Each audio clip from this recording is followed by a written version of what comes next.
ବିଷ୍ଣବେ ନମ।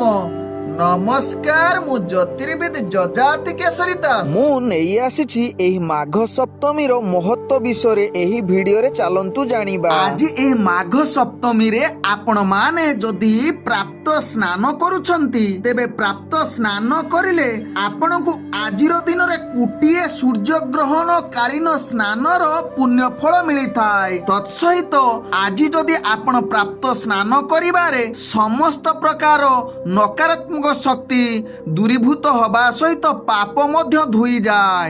ଆଧ୍ୟାତ୍ମିକ କ୍ଷେତ୍ରରେ ଆପଣଙ୍କୁ ଅନେକ ଶକ୍ତି ମିଳିଥାଏ ଏବଂ ସୁସ୍ଥ ରହିଥାନ୍ତି।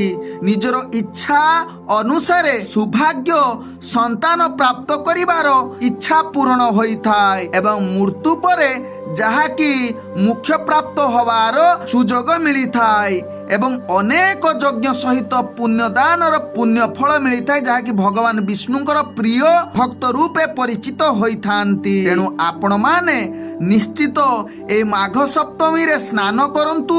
ବିଶେଷ କରି ପ୍ରୟାଗରାଜରେ କିମ୍ବା ଚନ୍ଦ୍ରଭାଗାରେ ସ୍ନାନ କରନ୍ତୁ, ସୂର୍ଯ୍ୟଙ୍କୁ ପାଣି ଅର୍ପଣ କରନ୍ତୁ ଏବଂ ଯଦି ଆପଣ ସମ୍ଭବ ନ ହେଉଛି ଘରେ ଗାଧେଇଲା ବେଳେ ନିଶ୍ଚିତ ଗଙ୍ଗା ଜଳ ପକେଇ ସ୍ନାନ କରନ୍ତୁ ଏବଂ ସୂର୍ଯ୍ୟ ଦେବତାଙ୍କୁ ଅର୍ଘ୍ୟ ପ୍ରଦାନ କରନ୍ତୁ।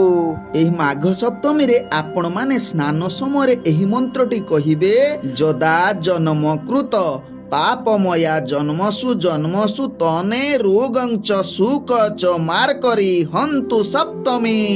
ଏବଂ ଅର୍ଘଦାନ ସମୟରେ ଏହି ମନ୍ତ୍ରଟି କହିବେ, ସପ୍ତି ସପ୍ତି ବ୍ରହ ପ୍ରୀତି ସପ୍ତ ଲୋକ ପ୍ରଦାପିନୀ ସପ୍ତମୀ ସହିତେ ଦେବ ଗ୍ରହଣାଘ୍ୟ ଦିବାକର।